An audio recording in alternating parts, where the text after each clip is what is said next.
बहू का पैसा। शादी एक ऐसा बंधन जिसमें जीवन भर आदमी खुशी खुशी बनने को तैयार होता है, लेकिन क्या हो जब शादी मन मुताबिक ना हो तो? शादी के अगले दिन मीना, सासू माँ वो ये मुझसे बात नहीं कर रहे हैं, क्यों, क्या हुआ? क्या तेरा पति तुझसे शादी के अगले दिन ही बात नहीं कर रहा तो तेरी ही कोई गलती होगी ना। अब मैं क्या बोलूं इस पे? और क्या, भाभी भैया ने तो खुद आपको पसंद करके शादी की है, अब क्यों बात नहीं कर रहे हम क्या जाने। मीना समझ नहीं पाती कि आखिर उसकी क्या गलती है, क्योंकि शादी के अगले दिन ही पति उससे नाराज हो गया है। तभी वहाँ मीना का पति रवि आ जाता है। माँ जल्दी से खाना लगा दो, ऑफिस जाना है। अरे बेटा कल ही तो शादी हुई है तेरी, आज बहू को जरा घुमा ला कहीं है। बेटा माँ को घूरता है और वहाँ से चला जाता है। न जाने क्यों मीना को एहसास होता है कि उसके साथ जो हो रहा है उसके बारे में सब जानते हैं सिवाय उसके। पति रात को काफी लेट आता है। मीना दरवाजा खोलती है। आ गए आप? देर हो गई, चलिए मैं खाना लगाती हूँ। रवि कुछ नहीं कहता, वो सीधे कमरे में जाता है और सो जाता है। मीना रवि के पीछे पीछे जाती है। क्या हो गया, आप नाराज क्यों हैं? सब ठीक है ना? देखिए मुझसे कोई गलती हुई हो तो बता दीजिए। रवि फिर भी कुछ नहीं कहता और मुंह उधर करके सो जाता है। फिर अगली सुबह, माँ नाश्ता पैक कर दो, मैं बाहर ही खा लूंगा। अरे बेटा रात को बहू ने भी कुछ नहीं खाया, तो देर से आया तो। रवि मीना की ओर देखता है। डरी सी सहमी सी मीना का चेहरा ध्यान से रवि ने शायद आज ही देखा होगा। मैंने किसी को खाने से मना नहीं किया, ना ही जरूरत है किसी को मेरा इंतजार करने की। ये बोलकर रवि निकल जाता है। मीना रवि की बात सुनकर रोने लगती है। रोते रोते वो सास से कहती है, माँ जी बताइए ना क्या बात है, क्यों ये मेरे साथ ऐसा व्यवहार कर रहे हैं? शादी नहीं करनी थी तो ना कर दे, क्यों की शादी इन्होंने? मैं पसंद नहीं थी क्या इन्हें? ए लड़की देख, ज्यादा ड्रामा करने की तो जरूरत नहीं है। शादी प्यार व्यार से नहीं होती और जरूरत नहीं है ये सब बात अपने माँ के घर में भी बताने की। जा काम कर चुपचाप। और भाभी अपनी वो महंगी वाली साड़ी है ना, वो जरा निकाल के रख देना। पर वो तो मैंने सोचा था कि उनके साथ बाहर कहीं जाऊंगी तो पहनूंगी, अभी तक मैंने एक बार भी नहीं पहनी है। अरे वो कहाँ पूछ रहा है तुझे, वो तो तेरे बाप के पास पैसे ज्यादा थे तो मैंने कर दी तेरे घर मेरे बेटे की शादी, बाकी तुझे नहीं पूछेगा वो। जा जाकर साड़ी लेकर आ। मीना को गुस्सा आ जाता है। वो पति को फोन करती है और सास की सारी बात उसे बोलती है। देखो आज के बाद मुझे फोन मत करना, और अगर मेरे घर में ठीक नहीं लग रहा है ना तो तलाक दो, निकलो यहाँ से। रवि फोन रख देता है। शाम को जब वो घर आता है तो काफी गुस्से में होता है। माँ इस लड़की को बोल दो अपने घर जाए। हाँ वो घर जाएगी तो तेरी बहन की शादी कैसे होगी, और जो सामान लेकर ये आई है ना सब चला जाएगा। खुद के बस की कुछ है नहीं, माँ ने जो जुगाड़ किया है उसे भी खराब कर दे। मीना समझ ही नहीं पा रही थी कि उसके साथ क्या हो रहा है। तभी घर में मीना की ननद को देखने लड़के वाले आते हैं। मीना चल अंदर जा, खाने पीने का इंतजाम कर, और हाँ वो तेरा हार है ना महंगा वाला, वो दे देना रीटा के गले में डालने के लिए। मीना भी सास के कहे का पूरा पालन करती है। उधर लड़के की माँ, क्या बात है बहन जी, आपकी तो बहू भी है ना, वो दिखाई नहीं दे रही। अरे ये जो खड़ी है मेरी बहू ही तो है। अच्छा क्या, मुझे तो लगा नौकरानी है। कैसी मैली सी है और काम भी कितना कर रही है।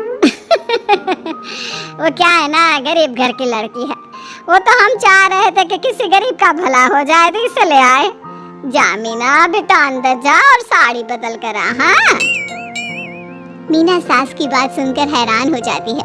वो सोच लेती है कि वो आज तो पता लगा कर ही रहेगी कि नए नए ससुराल में उसके साथ ऐसा व्यवहार क्यों किया जा रहा है। वो रोते हुए कमरे में जाती है और गुस्से से पति से कहती है, देखो तुम्हारे घर मेहमान आए हैं, मुझे मजबूर ना करो कि मैं कोई तमाशा करूं।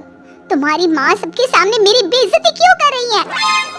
पति फिर भी गुस्से में ही रहता है। वो मीना से ठीक से बात ही नहीं करता। माँ ने क्यों कहा, क्या कहा, मुझसे क्यों पूछ रही हो, मुझे क्यों परेशान कर रही हो? पूछो उन्हीं से। वैसे भी मैं तो तुमसे शादी करना ही नहीं चाहता था। वो तो तुम्हारे पापा ने मेरी माँ को पैसों का लालच देकर शादी करवा दी मेरी, ना तो किसी और से। फिर न जाने मीना के पति को क्या होता है, वो शांत हो जाता है।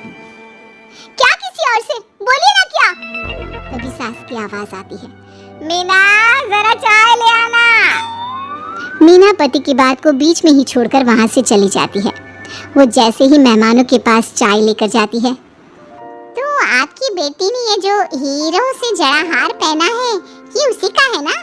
वो क्या है ना, शादी के बाद तो बहू अपना सामान लेकर ही आएगी ना।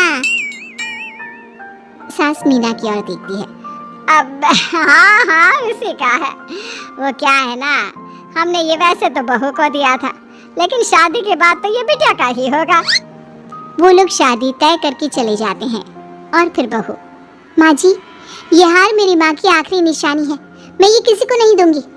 वैसे भी माँ के बाद उनकी यही निशानी है मेरे पास। मीना बात कर रही होती है कि तभी पति आ जाता है। माँ मैं जा रहा हूँ। रुक, पहले इस लड़की का हिसाब किताब करते। मेहमान इसे नौकरानी समझते हैं, फिर भी मैंने अपने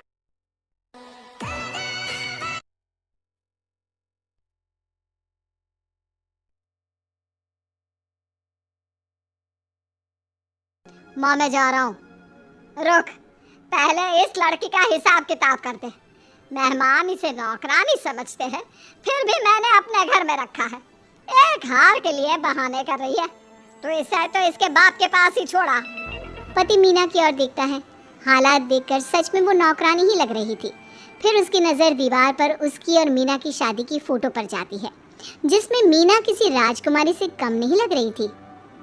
भाई, भाई मेरी शादी पक्की हो गई। अब भाभी, अब ना जल्दी से मुझे घर का सारा काम सिखा दो। अरे तू क्यों सीखेगी काम? सास को साफ कह देना कि नौकरानी रखे। तुझे मैंने रानी की तरह पाला है। तेरे हाथ देख, किसी मासूम सी बच्ची के कोमल से हाथ जैसे लगते हैं। ये हाथ बर्तन धोने के लिए थोड़ी ना है। मीना को भी अपनी माँ, अपना घर याद आता है। चलो मीना, मैं तुम्हारे घर छोड़ देता हूँ। इस बार मीना भी न जाने क्यों ससुराल में नहीं रुकना चाहती थी। वो सारा सामान पैक कर रही होती है कि तू चली जाएगी तो घर का काम कौन करेगा? अरे माँ, तूने ही तो कहा कि... अरे वो तो मैंने गुस्से में कहा था। माँ जी, अब सामान पैक कर लिया है तो 2 दिन के लिए मुझे जाने दीजिए। अच्छा ठीक है, लेकिन पहले झूठे बर्तन धो ले और रात की सब्जी बना कर जा। मीना चुपचाप किचन में चली जाती है और सारा काम करके पति के साथ मायके जाती है। ठीक है, 2 दिन बाद आऊँगा। अंदर तो चलिए, अच्छा नहीं लगता, पापा भी मिल लेंगे आपसे। तभी मीना के पिता वहाँ आते हैं। अरे बेटा वाह, आज का दिन बड़ा अच्छा है जो तुम दोनों को साथ साथ देखने को मिला। पापा, मीना 2 दिन यहीं रहेगी। पति बाहर से मीना का घर देखता है। घर क्या, आलीशान बंगला। पिता के पास इतनी दौलत कि मीना को 1 कप चाय के लिए भी बिस्तर से ना उतरना पड़े। लेकिन फिर उससे मीना की शादी क्यों हुई वो नहीं समझ पा रहा था। पति चला जाता है 2 दिन बाद। बेटा, मीना की तबीयत खराब है, बोलो तो 1-2 दिन और रख लूं? हाँ, मीना जब तक चाहे वहाँ रह सकती है। मीना की सास बेटी की बात सुन लेती है और फोन छीन कर कहती है, अरे नहीं भाई साहब, यहाँ तो मीना के बिना काम ही नहीं चलता, आप उसे वापस भेज दें। ठीक है, मीना के साथ मैं उसकी छोटी बहन को भी भेज रहा हूँ, कुछ दिन उसका ख्याल रख लेगी। शाम को मीना अपनी छोटी बहन के साथ ससुराल आ जाती है। क्या बात है दीदी, आप कैसे इस घर में रह लेती है? इतनी छोटे घर में मैं तो कभी ना रह पाऊँ। मीना का पति उसकी छोटी बहन की बात सुन लेता है। अगले रोज मीना घर का काम कर रही होती है कि अरे दीदी, इतना काम? तुम नौकर हो क्या? घर में तो पापा तुम्हें एक काम नहीं करने देते थे, और यहाँ तुम खुद को तो देखो कैसी हो गई हो, न बाल ठीक से न नाखून। दीदी, आप तो अपने कपड़े में एक सिलवट नहीं आने देती थी, और ये ससुराल में क्या हाल बना रखा है। मीना का पति फिर बहन की बात सुनता है, लेकिन वो उसे इग्नोर करके जा रहा होता है कि उसके कान में मीना की आवाज़ आती है। मेरे पति बहुत अच्छे इंसान हैं, पूरे घर की जिम्मेदारी उनके सर पर, ऊपर से बहन की शादी। पता है, वो अपने लिए भी कुछ नहीं करते, ऊपर से न जाने क्यों मुझसे नाराज़ भी हैं। लेकिन मुझे पता है एक दिन सब ठीक हो जाएगा। मीना की बात सुनकर उसके पति की आंख में आंसू आ जाते हैं। वो कमरे में मीना के पास जाता है जहाँ सास और मीना के ननद भी होते हैं। मुझे माफ़ कर दो मीना, मैंने जाने अनजाने में तुम्हें बहुत दुख दिया। तुम तो एक प्यारी सी गुड़िया थी। मैंने ना तुम्हारी इज्जत की, ना मान सम्मान प्यार दिया, लेकिन फिर भी तुम मेरे लिए चुपचाप सब सहती रही। लेकिन अब से तुम इस घर की रानी हो। मीना पति के गले लग जाती है और अब सास सास की तो हिम्मत ही नहीं कि वो मीना को कुछ कह पाए।